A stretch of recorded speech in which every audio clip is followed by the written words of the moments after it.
Now on BBC One, more lively discussion with Sir Robin Day and his guests in Question Time.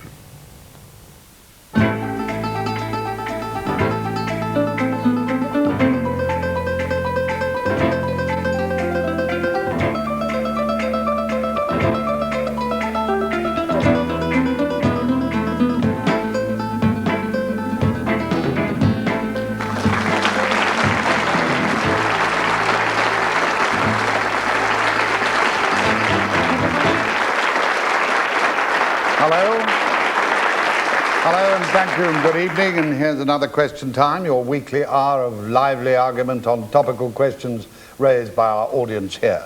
Around the table with me, Alan Clarke, MP, who is Junior Minister for Employment, and he's one of the more colourful characters in the Tory party. He's a millionaire and lives in a castle inherited from his father, the great art expert, Lord Clarke. Alan Clarke is apt to say things which get him into trouble, such as his reported reference to Commonwealth immigrants coming from Bongo land. And last summer he publicly declared that he was, quote, totally ashamed, unquote, of the government's naval dockyard policy. To the surprise of some people, including perhaps himself, he has not been sacked. Gavin Laird is General Secretary of Britain's biggest trade union, the Amalgamated Union of Engineering Workers. Mr. Laird is one of the leading right-wingers in the trade union movement. At September's Trade Union Congress, Mr. Laird led his union's fight in favour of accepting government money for union ballots. That's against majority TUC policy. His union is balloting again this month on that matter, and the expected yes vote will mean that his union is prepared to be suspended from the TUC. Polly Toynbee, the author and journalist, is an elected member of the Social Democratic Party's National Committee. She writes a column for The Guardian and has worked for The Observer and other newspapers. Her latest book was about adoption, called Lost Children. In recent controversies, Polly Toynbee has argued in favour of confidential birth control advice for young girls and for embryo research strictly controlled. She is the mother of 2 daughters and a stepdaughter, and also of a son born this year. Derek Hatton is Labour's deputy leader of Liverpool City Council, which, in case you hadn't heard, announced today that its money will run out at the end of next week and that the city's main services will then come to a halt. Mr. Hatton is a supporter of the Trotskyite militant tendency, which Mr. Kinnock denounced this week as dishonest, cowardly, and as having no place in the Labour Party. Or whatever Mr. Kinnock may say, Mr. Hatton and many other supporters of militant are still allowed to be members of the Labour Party. There we are, and here we go to Mr. Jack Buchanan, who is retired. Mr. Buchanan, your question, sir, please. Good evening, Sir Robin. What are the panel members' views on the determination of Liverpool Council leaders to bring that city to a standstill, terminate the incomes of many thousands of its employees, besides disrupting services to cause general hardship to citizens of that once proud city? Alan Clarke. Well, I think this shows what happens when you go too far in carrying your doctrinal obsessions into the real world. Because what has happened is, as Derek Hatton frequently says, his determination is to bring down the Thatcher government. Well, that is a perfectly laudable ambition to hold in a democratic society, and there are plenty of different ways. There are plenty of different ways. Minister. We're on the air. There are plenty of different ways to approach it, but to do so by simply spending all your resources and driving a once proud and great city that was a pillar of our commerce and one of the finest cities in the United Kingdom and in the Empire over a cliff and putting 31,000 people out of work shows not only stupidity and incompetence to an incredible degree, but it shows what is always present in extremism, which is a disregard of the rights of the individual. He doesn't care a blow about all these people who are being put out of work. He doesn't care a blow about the fact that their own unions are pleading with him not to do this. He is so obsessed by what he's trying to do and the idiotic approach which he is following to his objective that he has completely cast individual rights and prospects out of the window. Yeah, I know it's not your... I know it doesn't come directly under your department, Minister, but do you happen to know what the government is going to do at the end of next week if Liverpool is grinding to a halt with no money?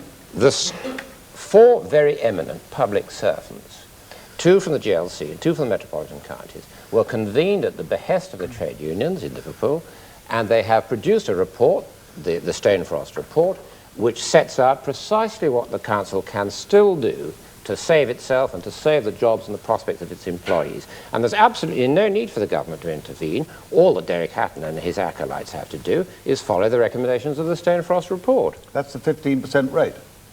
They have to put out the rate, they have to do other bookkeeping adjustments. Okay. But I mean, they've got themselves into this jam. What we're now talking about is the prospects, as I say, of a great city and the livelihood of the entire workforce whom he has led up a blind alley. Polly Toynbee. It is an absolute tragedy for Liverpool.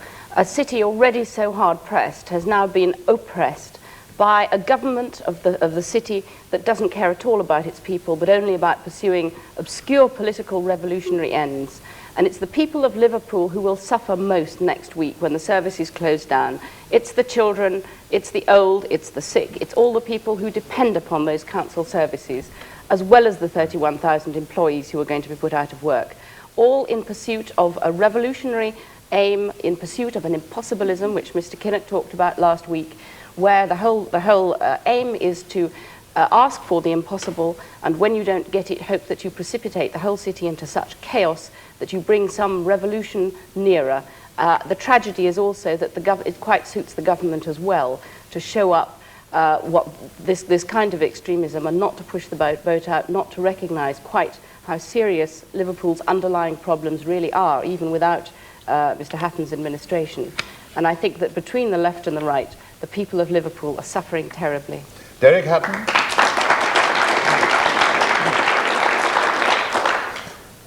I'm very touched by the concern of Alan Clarke and Polly Toynbee about Liverpool, because of course it's Alan Clarke's government that has seen since 1979 60,000 jobs go from Merseyside.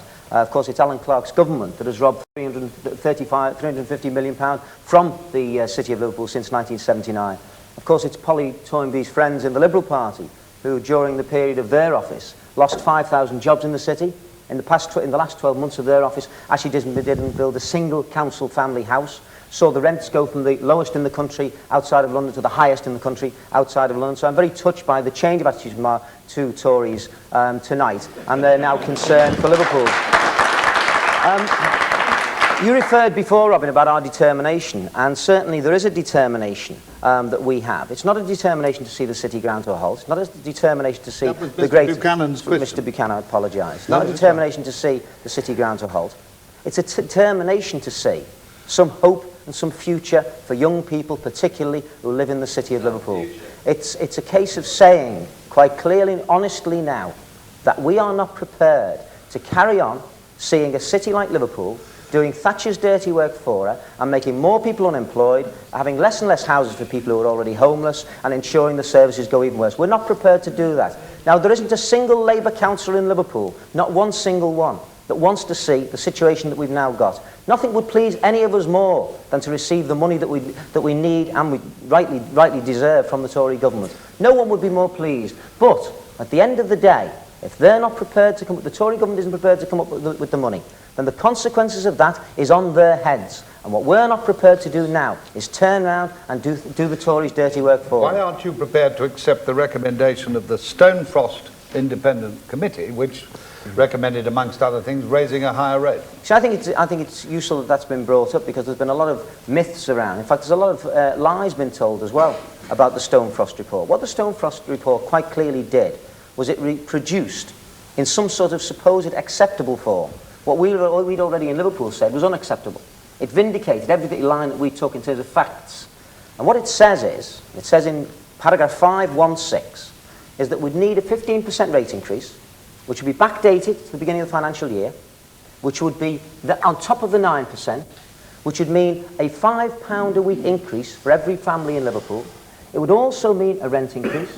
It would also mean jobs lost. And it would also mean partial capitalisation, which would mean an end to the house building programme. That's what it really means. Now, quite honestly, that if the people of Liverpool wanted that policy to continue, that have voted Tory and Liberal in the last election, they didn't. They voted Labour because they wanted to see some sort of change and some sort of hope for the future. And if that means now we're involved in a confrontation with the Tory government, then so be it. But on the heads of the Tory government be the social consequences of that. Gavin, Laird.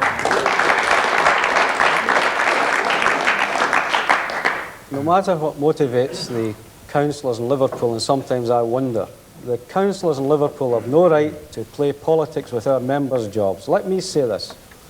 As I understand the report just referred to, there's nothing in it that has not been applied by other Labour councils. Now, I take the point in totality that Liverpool, like many other cities of this nation, is deprived because of the lack of funds from central government.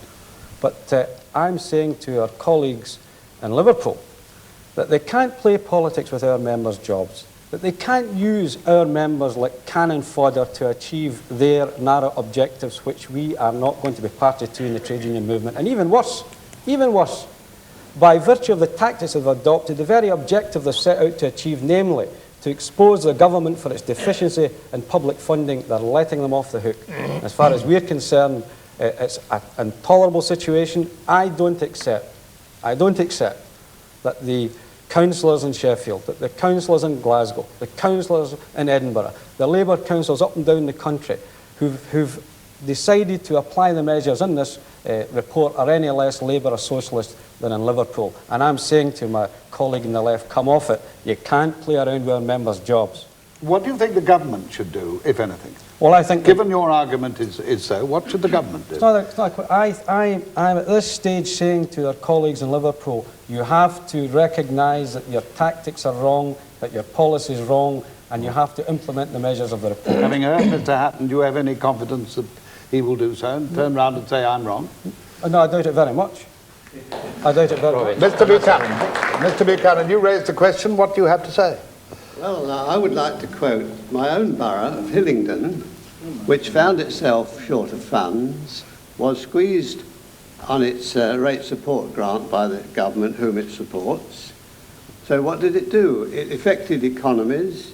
It did, in fact, have to increase the rates by nearly just under 15%, which was the biggest increase of any London borough. So that was the way it had to do it. It hasn't affected in total the citizens of the London Borough of Hillingdon. Thank you very much. Let's have some more comments before I come back to panel. Yes, sir. Does Mr. Hatton believe that the image he is creating in Liverpool is going to create more jobs for his citizens? Mr. Turmoil created. I don't know what you mean by his image. The image of Liverpool as a city of social disorder. Will it create more jobs? Does the effect of your policies likely to attract people to come and work in Liverpool or create jobs in Liverpool? Well, certainly there has been no evidence whatsoever that firms have been driven out or firms haven't been encouraged to come along. In fact, just the opposite. Just the opposite. That it's of late that we're beginning to see firms now seeing some sort of hope for the future of the city of Liverpool. But I think at the end of the day, as I said before, that we're left with two simple options. And when people talk about other councils taking other roads which don't mean massive job losses, etc., that first of all I would question whether that was the case. But secondly, that the fact of life, which has been accepted by every independent person who's looked into it, is that because of the fact of the 10 years we had prior to 1983 of Liberal Tory rule and the rundown of that city, it means that there's a far greater job of work to do in Liverpool than is needed in many, many other authorities up and down the country. Let me just say this one final thing in response to what was said before, and what Gavin said. But the fact of the matter is that his union members, i.e. the AUEW, are one of the groups of members, along with the G&M and the T&G and others, who are absolutely fully supportive of the line that we're taking and are now giving us full support on what needs to be done. And that is a fact. Lady at the back there, yes. I would like to know what Mr. Hatton's feelings would be. He's continually saying that the people of Liverpool have put him in to stop the rates rising. I would like to know if they had an election today, whether they would still vote for his party, knowing that 31,000 are going to be on the dole next week. I think Mr. Hatton would say... I think Mr. Hatton would say yes, they would. So I won't bother to ask. Can I say what I would say? I'll say what a Gallup poll said. You see, the irony is, Robin, is that a Gallup poll was done. I can't have you answer every question. Well, they're asking me them. Well, I know. The irony is that a Gallup poll was done a matter of 4 weeks ago in an attempt to show that Liverpool's Labour Party's popularity had gone down. In reality, it had to say and had to admit that it had gone up from 45% to 55% of people who would vote Labour if there's an election tomorrow. But my body, the lady friend back was asking what if they voted tomorrow. Mr. Clarke, not 4 weeks ago. Mr. Clarke? Well, voting Labour is different from approving of Derek Hatton. And I think everything that one has heard him say this evening makes it easy to understand how he has steadily shed every single interest group that you would normally expect to support him and which started off with a friendly attitude. The bishops, the church, the voluntary housing sector, the Black Caucus, the trade unions, the people of Liverpool themselves, who had the PR rally with 10,000 attending quite spontaneously to protest against it. He has actually found himself now almost completely isolated in personal terms. And if he denies that, will he tell the audience why he has to have a private security force of 150 people to look after him, and some of whom actually have criminal records, to look after him, to defend the council chamber, and to effectively enforce an undemocratic I want to go to stance. the audience, but I think Mr. Hatton is entitled to answer, Judge. You have a personal security force of 150 people, some with criminal records, to guard your council chamber. Is that true? I mean, what we've done in Liverpool is taken over from the private security force to a municipal security force. That's all we've done in that sense. And quite honestly, for Alan Clarke now to try to suggest some of the things that he's suggesting, to suggest he's got some concern for the black population of Liverpool or anywhere else, given his past record, is an absolute laugh to anybody who's listened to it. It would be funny for him to say it. The young gentleman there. The young gentleman there with his hand up. Could I ask No, the one over there. Sorry. No, back there. Knowing Liverpool That's right, fairly come on. well, as I do, I think it well worth reminding... No. Will you put your hand up? You had your hand up. I'm pointing right at you. Yes, you. I was just going to say that... No. I don't know how I describe you. You've got a grey striped pullover with a blue shirt and a pale, big face. The minister criticises Mr. Hatton for not caring about people. But surely his government has a far worse reputation about not caring about people as far as unemployment are concerned. Well, let's not discuss the whole question of unemployment, because we do that every week. The gentleman there... Isn't Mr. Hatton just now in the position of having got elected on a promise that he knew he couldn't fulfil, just getting totally out of touch with the people that voted Labour at the time? I mean, with his security force and his chauffeur-driven cars and his fancy suits, isn't he just out of touch entirely with working people? Are you out of touch with working people because of your fancy suits? I mean, if I was here in jeans and a sweater, everyone was saying is, look at that scruffy individual. I mean, you can't win with some people. But the issues are nothing to do with what you wear. The issues are to do with what we're doing back in Liverpool. And I'll tell you what, if you're concerned, and you, Alan Clarke, are concerned about whether or not we've got the support of people in Liverpool, I'll invite you now to come to Liverpool any time you like. And by the way, your own government minister won't come to Liverpool. Come to Liverpool any time you like, and we'll take you up and down the streets of Liverpool, and we'll see where the support really lies. And it certainly won't be with you, Alan Clarke. It'll be far more with the Labour Party. There's a gentleman from Liverpool, I believe, just up there, with glasses. Well, come on. As I was going to say earlier, having lived in Liverpool for about 5.5 years, or near there, I would have to say that if the gentleman from Livingdon, if Livingdon had the housing problem, infrastructural problems that Liverpool has now, I think that Livingdon would also be a militant Labour borough, and that it takes a neo-Trotskyite movement to give Liverpool a kickstart that it needs to make any progress in a Thatcherite Britain. What do you think should happen at the end of... What do you think should happen now, given the situation we're in, and given the fact that they haven't been able to borrow money from other Labour councils and the government won't give them what they want? I think that militants have suffered a setback, but that the fire of this movement will resurge, given that another 3 years of Thatcherism will show the press, will show the unions, will show the SDB candidates that you cannot sort of back down from Thatcherite rate capping. Polly Toynbee?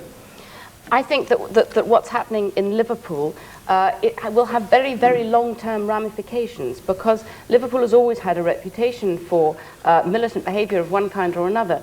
And what one of the members of the audience said about the lack of investment in the future, I think, is a very serious matter. We've seen now that even the trade union pension funds, when asked to invest, even the fellow Labour councils around the country, left-wing councils, didn't feel able to invest their money in Liverpool. And I think this is a very bad sign for the future, because how on earth are we going to rebuild that city without some confidence, without some belief that there is going to be stable government? And we will never get stable government if they spend the whole of their time fighting national battles against the nationally elected government in one city. You have to govern as a local government in the interests of the people who live there. And the Labour Party has failed to do this and has failed to look after the particular interests of the people who elected them. Well, now I want to call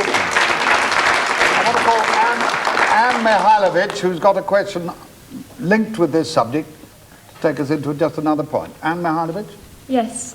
Does the panel agree with the view of Mr. David Steele, given in a statement yesterday, that the hard left should be weeded from the Labour Party in a, quotes, root and branch purge which would leave the party shattered for a generation, albeit much the better for it?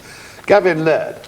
Let me, first of all, Robin, address myself to a point that's been lost here in this discussion, and I'll come directly to the question. What really grips me and people like me within the Labour Party is that setting out correctly in Liverpool to expose the deficiency of the government and its lack of funding to cities like Liverpool and the deprivation. Now, of course, because of the tactics, then the thrust is left central government responsibility and turned the other way. It's self-defeating. In regard to, you said Mr. Steele, or Neil Kinnock, or Mr. Steele was the author of this demand for a root and branch purge. I see. Well, to shatter the Labour Party, but make it better. Well, the Labour Party. Mr. Steele being very concerned about the Labour Party. Well, I'm concerned about the Labour Party. I'm a member of the Labour Party, and will always be a member of the Labour Party. But I must say this: I don't believe that there is room in the Labour Party for organisations that have their own newspapers, that have their own factions, that have a militant approach, a Trotskyist approach. I don't think they should be in the Labour Party. I don't think they represent the broad stream of the Labour Party. And in fact, what happens is precisely what we're talking about now in Liverpool. All the marvellous work that's done by Labour Party members up and down the country, by Labour town councils, achievement in the face of adversity from guys like this and their government is being ruined because I'm afraid Derek and his misconceived objectives destroy and undermine the things that we're trying to do. Do you think there's any room for Derek Hatton in the Labour Party?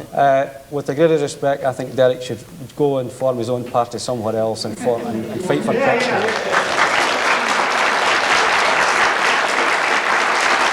Are you in favour of kicking him out? Well, am I in favour of kicking him out? Well, let me just say this, that where, well, let me make a point there. Let me make the point. Where I'm sensitive ears. Where it's conceded and admitted that they're members of the militant tendency, whether they sell the newspapers, whether an organisation within an organisation, I do not think they should be in the Labour Party. That's as clear as I can say it. Are you effectively being expelled? Yes. Right. Derek Hatton. Yeah, well, first of all, can I say that I'm not surprised that David Steele should say what he said. I'm not surprised that the 4 cabinet ministers at the last Tory conference should say that militants should be expelled, of course, because they are the real authors of any question of expulsions. What saddens me is the likes of Neil Kinnock and Gavin Laird should allow themselves to jump on the bandwagon started off by Tories and Liberals about expelling good socialists from the Labour Party. But I think that, quite honestly, people are bored with this question about whether or not militant exists or not. Militant is not an organisation. I'm certainly not a member of a militant organisation. But I'll tell you what, when Neil Kinnock spoke the other day, he spoke to a Fabian Society, which is part of the Labour Party, which has members, which no question at all, no suggestion at all, that they should be expelled of the Labour Party. What about the Solidarity Group? Many shadow cabinet ministers are members of the Solidarity Group. No question. You're a member. No question about that. You're a member of a faction within the Labour Party. I'm not. You are. So if we're going to be talking about expelling under that criterion, there's more justification for you to go. But I wouldn't argue, Gavin, that you should go, because I would say that the Labour Party has got room for us all within the Labour Party. And I certainly will be arguing fervently for a Labour government at the next election. And I've supported many councillors and prospective MPs and MPs who don't necessarily agree with me, but nonetheless are there as Labour Party candidates. And quite honestly, that I think, regrettably, that the likes of yourself and Neil and others are playing into the hands of the Tories and the capitalist press at the moment by taking the line over expulsions that you are, instead of aiming your anger towards the Tory government where it rightly belongs. Alan Clarke, were you aware that Derek Hatton is going to be against you at the next election and for the Labour Party? You can take if you're a Tory, you can take a cynical view about this, and you can want to keep these people around in the Labour movement for as long as the movement will tolerate it, because they are so manifestly disagreeable and unpopular that people will think twice before they vote Labour while they're within it. I don't subscribe to that view. I think that the Labour Party is the natural alternative party of government of this country. It has an ancient historic role. It has played a part in our history that no one of any party could discount lightly, and I think it is tragic that it has been infiltrated to the extent that it has. And when Derek Hatton cites these polls and talks of people who are going to vote Labour and so on, what in fact he is doing is personally cashing in on ancient loyalties which take a very long time to eradicate, but actually he is abusing them, and he is abusing them to an extent that Nemesis in the end will catch up with him, and it will catch up with the whole Labour Party. Ollie Toynbee, what about the Labour Party being the natural alternative to the Tories? Well, of course, it's absolute nonsense, but it's what the Tories want to put out, because what they want to say is either you have Derek Hatton or you have us. There is no alternative. No, it's part of that. The Alliance, of course, was only 2% behind Labour in the last general election. The Labour Party is no longer the natural alternative party to the Conservative Party. We are in three-party politics these days, and it's here to stay. I think a purge of the Labour Party would be extremely difficult for Neil Kinnock to carry out. He's left it too long, or that faction of the party has left it too long. The far left have gone too deep. He would have to remove so many of the councils in the country. Look at Lambeth, look at Islington, look at Hackney, look at Liverpool. Is he to remove all these councils, which are to the far left? Is he to remove every root and branch of virtually every constituency party? Where would it end? What would there be left? And Mikhailovich, what would there be left? Where would it all end? Well, in responding to what the panel has said, I totally agree with Derek Hatton, and I think really Gavin Laird, finding himself really in agreement with Alan Clarke, maybe he should think that it might be him who's in the wrong party when he disagrees with, a Labour leader from the one council that's actually taking on a fight against the Tory government at the moment. Do you want to see Gavin Laird kicked out? I don't want to see him kicked out. No. But he's arguing for expulsion. Right, the gentleman over there. Yes, sir? Yes, please. No, the one behind you. I think, may I comment on Minister's initial remark that he thought that Liverpool Council is going too far. I found that quite astonishing, in fact staggering. A government which has stopped trade unionism in CHQ, selling national assets to finance tax cuts, creating 3 million people unemployed, to call. Would you consider that not going too far, Minister? Well, I don't want to go over all those. Your point has been made, but I don't want to open up all those subjects which we've discussed before and we'll discuss again. The gentleman with the silvery-edged beard, please. Well, I was just going to ask Gavin Laird, is he in the right party when he's the General Secretary of a union that actively undermines trade union and Labour Party policy, accepting the government's blood money from the same government that removed trade union rights from GCHQ? How about that? What?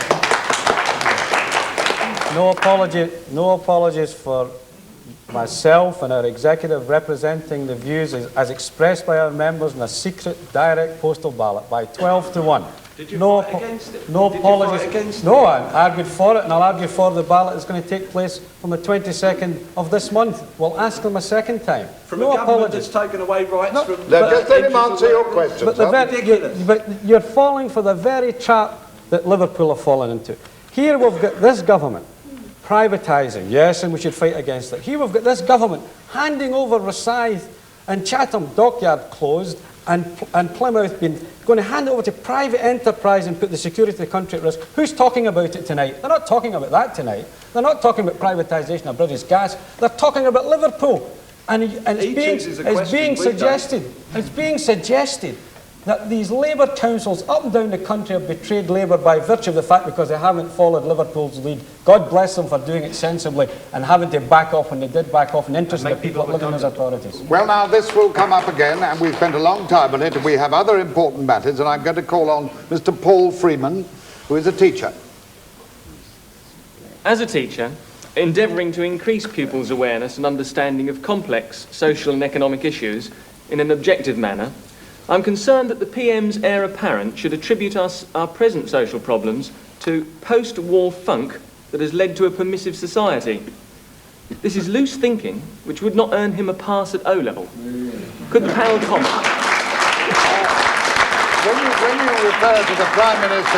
you refer to the Prime Minister's heir apparent and give us that quote, you're talking about Mr. Norman Tebbit. Yes, perhaps I should have said threatened heir apparent. Well, he's going to have quite a long time to wait, according to Mrs. Thatcher. According to the English standard. Anyway,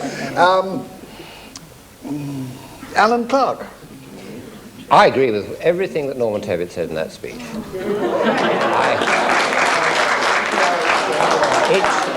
It takes, well, I don't always agree, in fact. I think it can be admitted with some members of my party on every occasion. But I think not only was he entirely right in the way he presented it, but he put his finger on one of the most corrosive and destabilizing influences in our society today. And it is, I don't think you can attach it to any particular party. It is something that crept up on us in the late 60s and 70s, and which is now being corrected, and it is not being...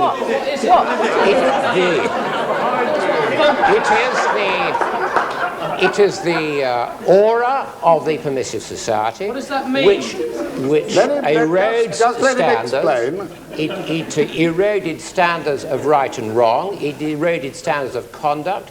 It causes still some teachers in some areas to tell children that it is right to rebel against authority, to disagree with their parents, to avoid the distinction between what is right and what is wrong, that standards no longer matter, that self-assessment is what counts.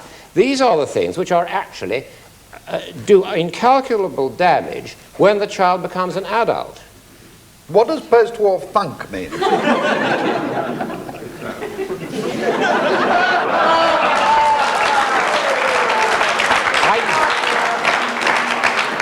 I think for a long time there was a reluctance to say this because it was something that people were funking, stepping out of the trendy groove, and they were diffident about disagreeing with what was the sort of received idea, the sort of progressive idea of the time. And although people in the audience may laugh, I'm absolutely certain that in the country there will be very large numbers of parents and who will agree with this. Gavin Laird, let's not have a lot of barracking from the audience. This is not that kind of programme. Let's just have everybody explain their view and chip in when you really feel angry, but let's not have a lot of blathering and booing. Go on. Like Mr. Clarke, I don't know what post-war funk means. But what I do know, that anyone that suggests that the teaching profession, with all the problems they've got with the underspending in schools, with a lack of facilities for teaching our children, that they're in any way responsible for the problems that we certainly have in inner cities and amongst young people, young blacks in parts of London, 60% of them unemployed. If it's being suggested that they're responsible, it's outrageous in the extreme. The privation in certain parts of our nation, the lack of, we're talking about spending £8 billion in Trident. It's bananas. £8 billion in Trident, and we can't pay the teachers the money that they thoroughly deserve. One of the problems we've got in this nation of ours is that our competitors, be they Germany, be they Japan, their education system has long outstripped ours. The amount of those nations' resources devoted to education, much more per head than we do in this country. And for government spokesmen and for Tebbit or anyone else to point a finger at the teachers, it's outrageous, quite frankly. Well, I want to apologise. May I, having read what Mr. Tebbit said, may I attempt an interpretation of what he meant by that phrase, post-war funk? I think what he was meaning was a retreat from standards of morality and decency and respect for other people, which he says, has contributed to the general violence and crime. That was what he was trying to say, I think, rightly or wrongly. Well, I don't think that was entirely what he was trying to say. I think in a kind of code, it was a dismissal of the great shifts that there have been, real shifts since the last war in terms of power to the people. The build-up of the welfare state, people's rights and freedom, freedom to think, freedom to live in better housing on the whole, freedom to have access to much better education, the rights of children to express their views, of young people to express their views, and to a better education. I think that in one blow he was saying, away with all that, we no longer want a free, open and welfare society. We are going to retreat. We are going to retreat back into a very elitist and repressive way of thinking. And to think that he actually brings in law and order when under this government we have had the highest rise in crime ever, and yet he suddenly turns around and says it's the permissive society and tries to take and tries to blame it on somebody else. I find that appalling as well. I don't know what the permissive society is. I suspect it means things like women having the right to choose over the contraception, over abortion. It means children being allowed to speak up a bit more, and young people being allowed to speak up. I'm very suspicious of people who talk about the permissive society when often what they mean is a much freer and more open society. It includes the video nasties and violent films which you on a committee said shouldn't be allowed. Well, if you want to use permissive in a very limited sense about a few video nasties, I think he was making much more sweeping statement than that. Okay. Derek Hatton. I mean, if I may just repeat what Mr. Tebbit actually said. He said the trigger, the trigger of today's outburst of crime and violence is deeper. He says it lies in the era and attitudes of post-war funk which gave birth to the permissive society, which in turn generated today's violent society. That's what he said, whatever. I mean, you indicated before that what he was talking about was respect for other people. I mean, how anybody involved in this Tory government can talk at all about respect for anybody, given the way that they have treated individuals and groups and organisations within this country, the way they have forced young people to have no hope for the future whatsoever. And there's no way that he or any member of the government can talk about respect for other people. When he talks about the permissive society, I don't know what he means either. But if he means something to do with choice, then the only people who have choice in this country at the moment, under his particular government, is those people who've got the money to have the choice. People don't have a choice of housing when they can't even get decent housing. They don't have the choice of job when they can't even get a job. They don't have a choice of service when they can't even get services. And when he talks about crime, he's using a red herring or a blue herring to actually cover up the fact of the major crimes that his government have committed against the vast majority of people in this country. And quite honestly, it should be treated with the sort of disdain, really, that we should treat Alan Clarke tonight and the laughter that came against him before. Paul Freeman, what do you have to say as a teacher who practices objective teaching on complex social and economic issues? My heart goes out to you. Well, Alan Clarke, I think probably unwittingly, gave me the answer to my question, because what he said was that this would find an appeal throughout the homes of the country. I think that's quite right, because you can throw up statements which everyone will agree with, like I am for good, I am for truth, I am for liberty, I am against the permissive society. When you analyse them, of course, it's much more difficult to say what they mean and what causes it. But yes, I guess it will find an echo, and maybe it'll find a few votes. What do you think Mr. Tebbit meant? I'd love to know what he meant by post-war funk. I don't know. I think it's empty, I think it's vacuous, I think it takes us nowhere. Well, I told you what I thought he meant. He meant a retreat from what he regards as morality, decency and respect for others. Now, I don't know whether that... But where does that lead us? That's the point, isn't it? But why do you have to analyse everything? Why do you have to... I'm not ashamed to say this. If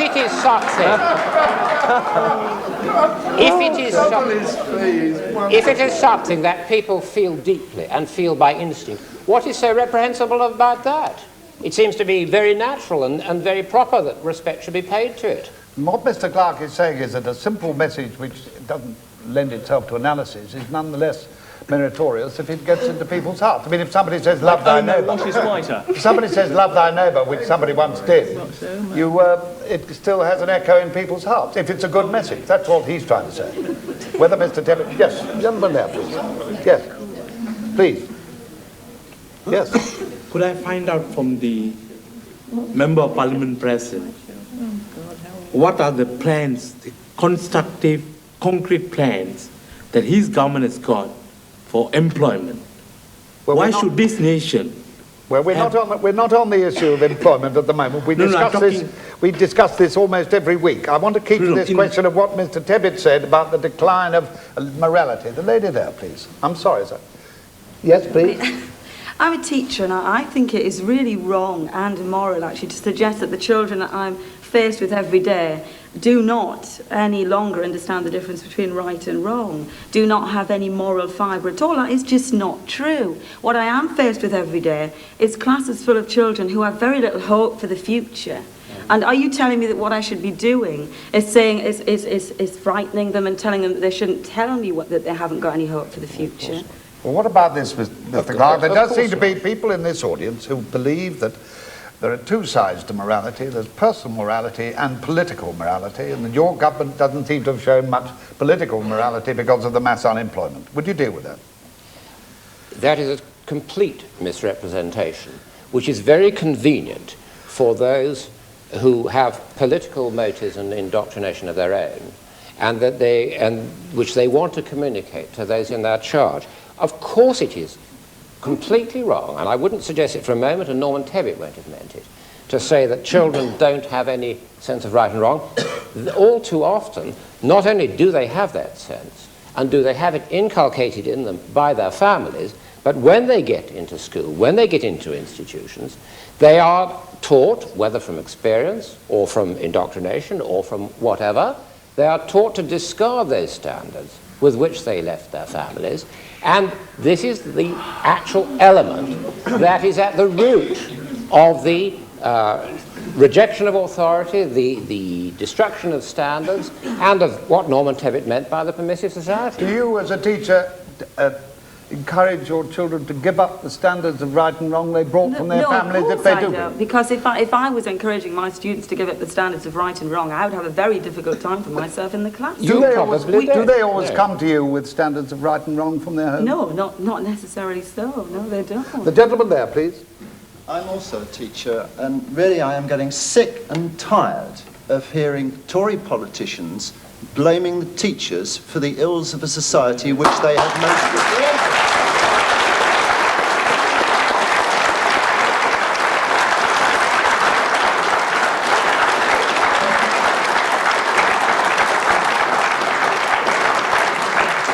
Could I have one more comment? I've nothing against teachers, but I just want to prove that the audience isn't full of teachers. The gentleman with the lumberjack's cap on. Do you not think that Norman Tebbit's definition of post-war funk is just another example of somebody being upset about the fact that post-war society has not obeyed the model that we're all being forced to obey? It seems to carry the same sort of spiteful narrow-mindedness we expect from that sort of party. I mean, we can go on giving it labels. We can look at society. Norman Tebbit can look at society. He can decide it's too black, or it's too brown, or it's too noisy, or it's too pop. But the thing is that this is the society that we're supposed to be building. We had a significant number of years in which we had Labour government, where ordinary people of this country looked like having a chance to mature socially. What happens? Bang, in comes Margaret Thatcher. We start getting penalised for every bit of initiative we were offered under Labour government. I think it's an inevitable comment from Alan Clarke, a short answer on that, if you can. Norman Tebbit is, in fact, a beneficiary of the post-war society. But Norman Tebbit has risen.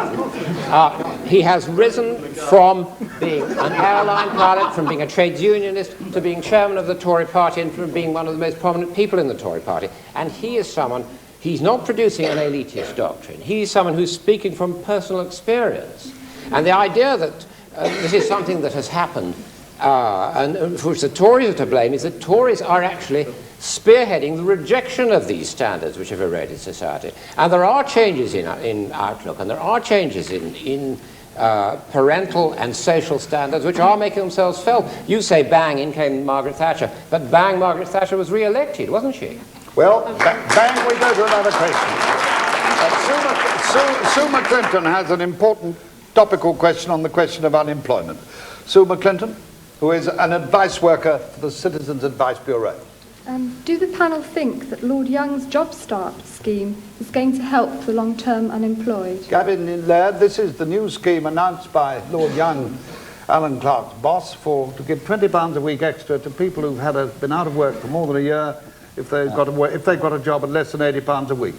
But it's like the last question. It's a dreadful smokescreen. It's going to solve nothing.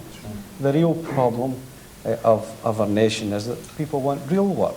Although, as an organisation, we've gone along, for example, with YTS only because it's a palliative, only because it's a second best. What we require in this country of ours is public expenditure, not in a false job creation sense of the word, but on our infrastructure, on our roads, on our houses, a whole variety of things, and perhaps a channel link, a whole variety of things. So this is another diversion from the real task. Will it help the long-term unemployed? No, I don't think it will help one bit. What will help the long-term unemployed is to create jobs in this nation of ours, and it's not happening. Polly Toynbee, will this particular scheme, whatever else ought to be done, help the long-term unemployed? Well, I'm very glad that they're putting money into unemployment and trying to create jobs in any way at all, but I don't actually think this is the right way to do it. There was a scheme very like it called the Young Workers Scheme, where £10 was paid out to employers to employ young people. That ended pretty catastrophically because it turned out that 90% of the jobs on that scheme were in fact job substitutes, where somebody left a firm through natural wastage. That employer would then re-employ somebody on that scheme without actually creating a new job at all. And I fear this will happen again. I also fear that it will reduce wages and help to keep down wages, particularly as the government is going to do away with wages councils, which I regard as an absolutely crucial part of our society, where so many people don't belong to trade unions, particularly people in the most vulnerable industries, not organised, particularly women, particularly part-timers, particularly people in the rag trade and the catering industry.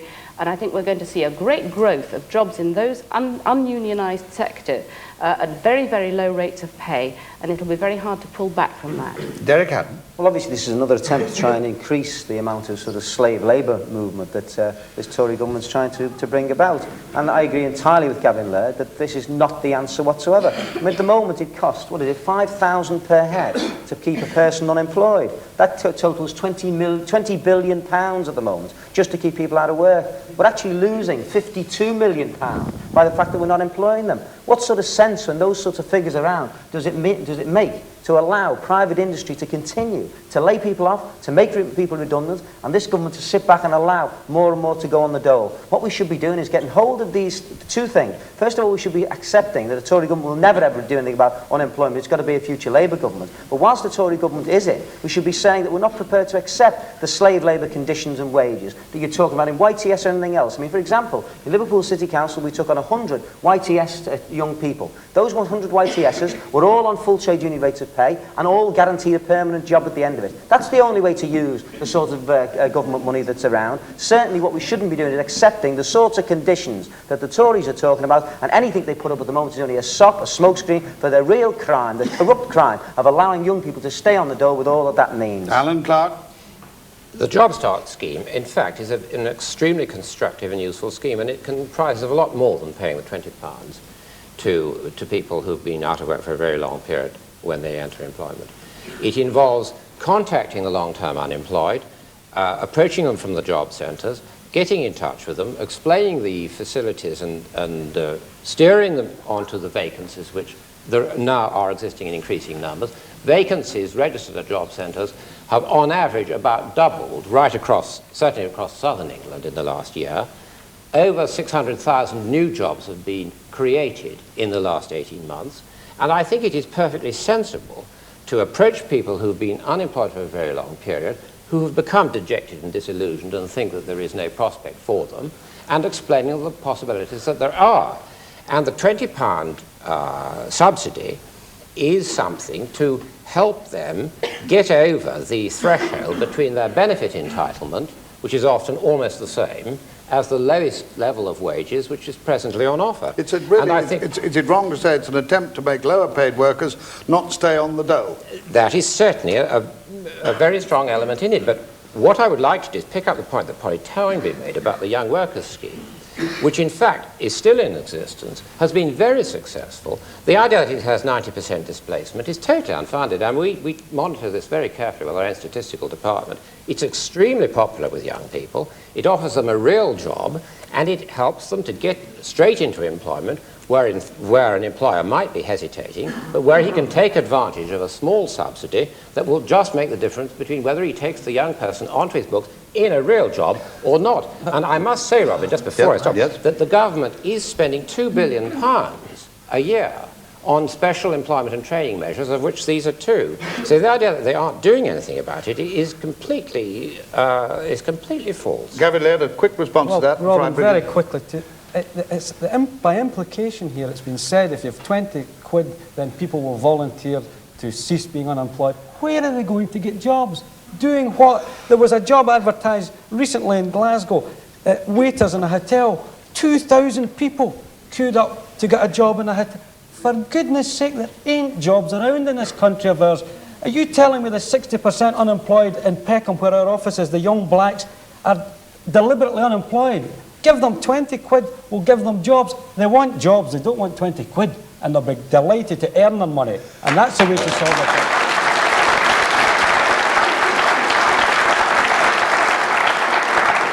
Sue McClinton, you asked the question. Yes, well, at least the government are recognising there's a problem with long-term unemployed, but I don't think this is going to help. I think it's cosmetic, and it will encourage low wages. People on benefits find it difficult enough to feed themselves, to clothe themselves, and to keep themselves warm. And what they need is jobs which are going to pay them money to have a decent standard. The lady at the back, please. In our town, there are 3,000 jobs going vacant. Where? There were hundreds of letters sent out to unemployed people, and they had chicken feed replies, about 18 replies. And they talk about people not being able to get jobs. There are 3,000 jobs vacant in Watford. Do you know about those, right. Gavin, Laird? Which country are we talking about? I think she means Watford. She means Watford, UK. Well, I keep hearing about that, but with the greatest respect, madam, I travel this country north, south, east and west. The farther north I go, admittedly, the worse it gets. OK, Croydon is not too bad. By that I mean 5–6%. Please demonstrate to me, unless you're talking about some kind of extremely menial task with starvation wages, and even in a circumstance like that, the worst kind of jobs, there are people queuing up for it. I just don't know. I have no evidence whatsoever, and I travel around this country as much as anyone in this audience. Can you explain why it is, as unemployment has steadily gone up? The government claims, as Mrs. Thatcher did, as Mr. Lawson did yesterday, that there are 600,000 more people in work than the government came into office. Well, the labour force expanded. Well, the labour force is certainly expanding. There's no question about that. At the moment, there are more people, for example, 10 million more people working in the United States than has ever worked before because of population growth and other factors. But what I do know is the government had to cook the books, had to twist and distort the figures to reduce the unemployment. What I do know, there are over 3 million, nearer 4 million people in this nation of ours who cannot get meaningful employment. Yes, sir. Gentleman with their hand up, please. Yes? I think this is an elaborate smokescreen by the government. The idea of 600,000 people in employment is brilliant, but... No, 6,000 more people in work yes, since they came that's what I'm getting at. Yes. I think that's great because what it does is it takes people off the unemployment register.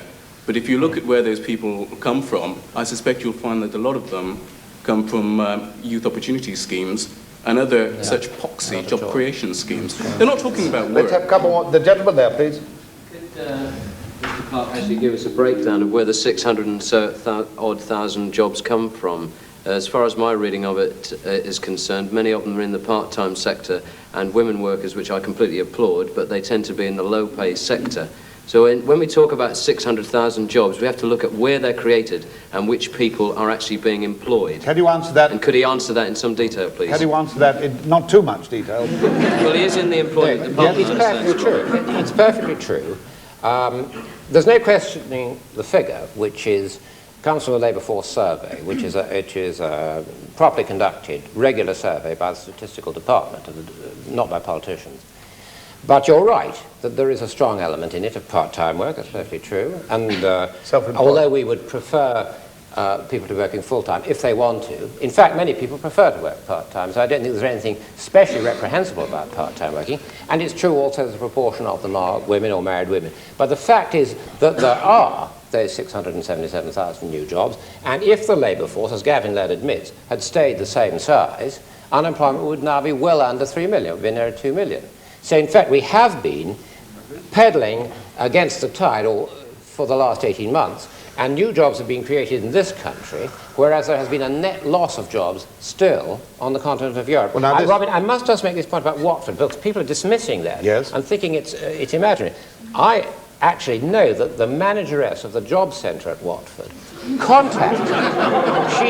she contacted all the long-term unemployed on her books, and she had 8 people reply. She contacted them to offer them these vacancies, and only 8 of them How much replied. money and what were the jobs? There were an enormous variety of jobs. You've only got to go to a job centre and you see hold on, the whole variety. Hold on, Polly.